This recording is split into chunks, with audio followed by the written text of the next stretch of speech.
O que se viu ontem foi os brasileiros horrorizados com a declaração do Bolsonaro, com a informação que ele havia recomendado aos militares celebrarem, fazerem as celebrações devidas da ditadura militar, do golpe militar de 64.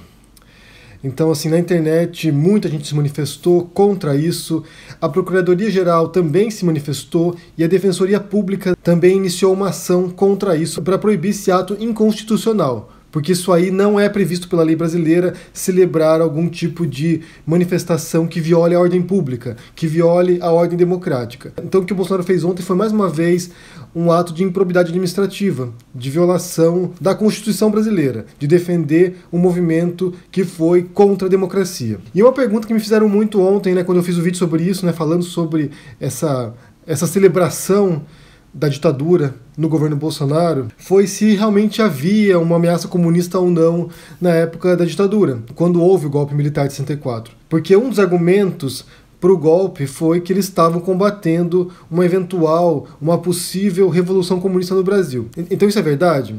O que se sabe, o que os historiadores defendem, eu já fiz alguns vídeos sobre isso, inclusive entrevistei um historiador aqui que falou sobre isso, e o que se sabe é que não havia essa ameaça comunista. Bem, como eu disse ontem, você tem que pensar que havia um contexto de Guerra Fria, de polarização política entre o bloco capitalista democrático e o bloco socialista liderado pela União Soviética. Então você tinha dois blocos poderosos disputando não apenas o modelo político, não apenas o modelo ideológico, mas o modelo social, de sociedade. E é claro que esse tipo de discurso do comunismo tinha um grande apelo em países mais carentes, em países mais pobres, com grande desigualdade, como era o Brasil, como era Cuba, como era a China. Então você viu isso conquistando o imaginário das classes mais pobres, então o discurso comunista, o discurso socialista, acabou agradando muitas pessoas nesses países mais carentes. E isso foi reforçado quando houve a Revolução Cubana, liderada por Fidel Castro e na figura do Che Guevara também. Então isso realmente criou um imaginário aí de uma luta por um mundo mais justo.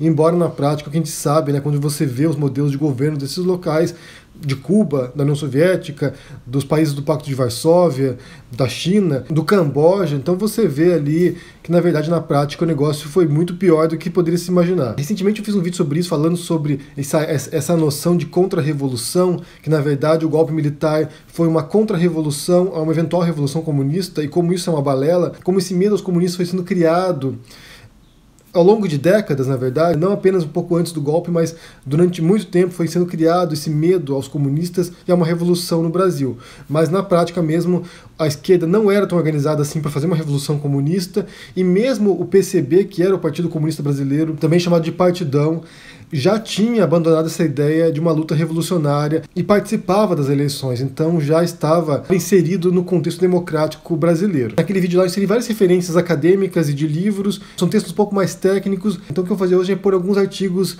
de jornais, de revistas que são mais para o público geral e que se tornam mais simples entender o que aconteceu em 64. Então para começar eu quero ler um trecho de um artigo aqui da Intercept, chamado "O golpe de 64 não salvou o país da ameaça comunista porque nunca houve ameaça nenhuma". O texto de Alexandre Andrada, e diz o seguinte aqui num trecho, aqui, olha: aproveitando-se do ambiente caótico de 64, em que se somavam a crise econômica e alta polarização política, fez-se o golpe civil-militar de 31 de março. A suposta guerrilha de Jango, de João Goulart, o suposto armamento em posse das Ligas Camponesas, o MST da época, a suposta infiltração comunista das Forças Armadas, era tudo fantasia. O golpe ocorreu quase sem resistência, pois resistência não havia. Deu-se um golpe, pois um golpe se queria dar desde 51, pelo menos. A luta armada comunista, que jamais colocou em risco o governo brasileiro, só emergiu após a implementação da ditadura, não antes. Enfim. Ou seja, segundo Alexandre Andrada, a luta armada no Brasil, a luta das guerrilhas contra a ditadura, só passou a existir depois da repressão. Não havia grupos armados antes, não havia organização revolucionária antes do golpe de 64. Na verdade, a luta armada, essa luta pela ditadura do proletariado, só passou a ocorrer quando houve a repressão, quando passou a ocorrer cassação de direitos políticos, repressão, tortura, mortes, exílio. Há um outro artigo também aqui da revista super interessante sobre isso, também falando sobre esse assunto, que o título é "Mito: os militares impediram um golpe comunista em 64". Diz o seguinte o artigo aqui num trecho: Tudo ficava mais ameaçador para a direita com a popularidade da Revolução Cubana entre a esquerda. Ela foi muito bem recebida por todas as correntes ditas progressistas no início da década de 60, da esquerda católica aos comunistas, dos trabalhistas aos socialistas, afirma Ridente. Mas não havia risco real de que se instalasse no Brasil uma Cuba do Sul. Uma coisa era celebrar o simbolismo do Davi latino contra o Golias americano, outra coisa era pegar em armas pela Revolução. Enquanto o Brasil foi uma democracia, a luta armada ficou de fora. Em vez disso, a esquerda abraçava a estratégia pacífica do PCB de se aliar a Jango e pressionar por reformas nas ruas. Foi somente com o golpe de 64 que grupos debandaram do Partidão, o PCB, e abraçaram o modelo de revolução de Fidel Castro. Se essas pequenas e mal-sucedidas guerrilhas tentaram fazer do Brasil uma segunda Cuba, foi em grande parte em reação ao próprio golpe. Isso reforça a afirmação anterior, que só houve luta armada quando houve ditadura. E o terceiro artigo também, que é do Via Mundo, que se chama Milton Pinheiro, Golpe Comunista de 64 é fábula sem base real. E diz o seguinte, o artigo aqui num trecho. Não havia chance de um golpe comunista em 64. A principal força de esquerda, então, o Partido Comunista, tinha assumido compromisso com a via eleitoral. É justamente por isso que, quando o golpe foi dado pelos militares, com apoio da direita civil, não houve reação organizada da esquerda, muito menos articulada com João Goulart. O presidente era, então, severamente criticado, inclusive por setores da esquerda. Ou seja, essa história de que havia uma revolução comunista em curso em 64 é uma balela total, uma mentira. Não havia isso. Em grande medida, essa narrativa da revolução comunista potencial naquela época foi criada pelos Estados Unidos, por propaganda norte-americana no Brasil, foi criada por núcleos militares, foi criada pela oposição ao João Goulart também, para justificar o golpe de 64. E ainda hoje isso é repetido justamente para poder defender essa história de que os militares, o que eles fizeram foi em defesa da democracia, sendo que na verdade o que eles fizeram foi uma ditadura.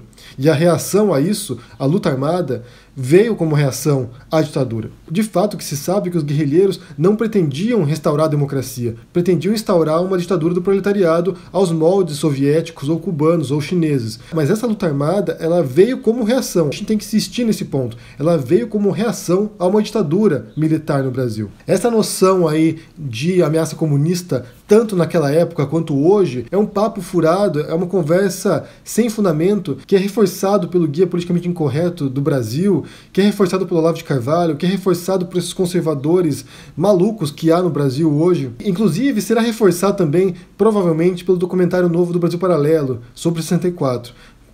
Sem dúvida nenhuma, gente, aqui sinceramente, sem dúvida nenhuma, eles vão bater nessa tecla de que havia uma revolução comunista potencial no Brasil, sendo que a gente sabe, isso aí, os historiadores sérios dizem isso, e eu vou pôr aqui uma série de referências sobre isso também, sendo que se sabe é que não havia. E esse é o grande problema quando você tem pessoas que não são historiadores, que não são profissionais da área, que querem opinar sobre um assunto que não dominam.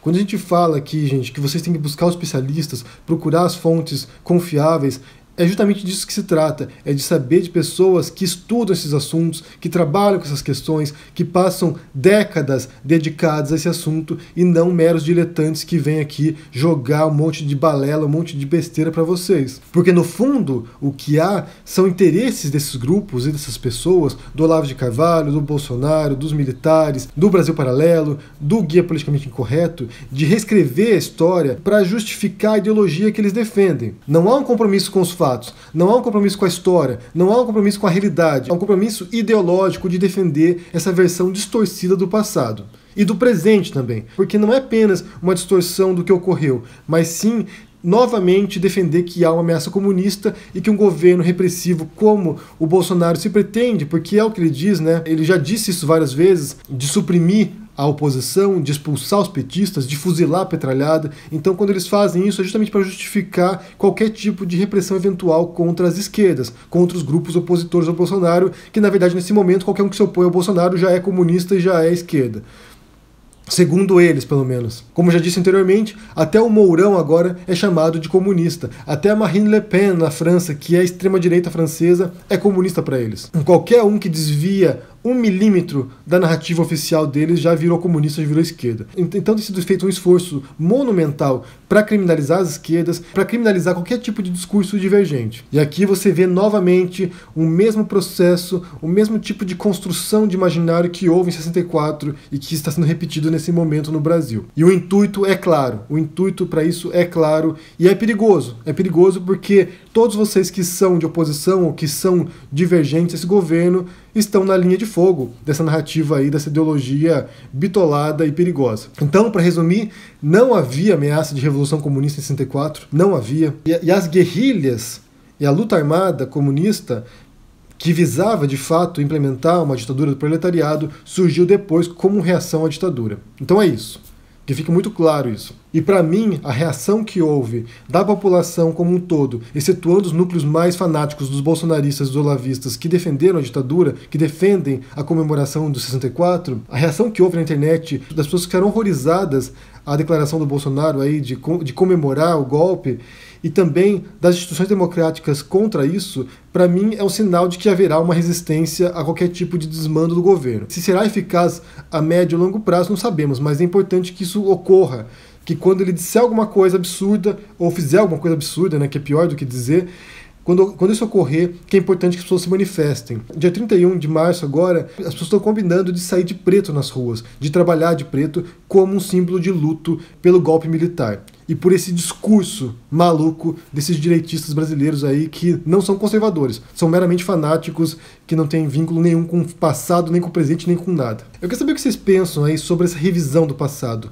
Qual é o intuito? O que eles pretendem com isso? Me diga aí o que vocês pensam. Deixa aqui embaixo no comentário, deixa o joinha, assina o canal, ajude no apoio e a gente se vê por aí. Abraço e até mais. Tchau.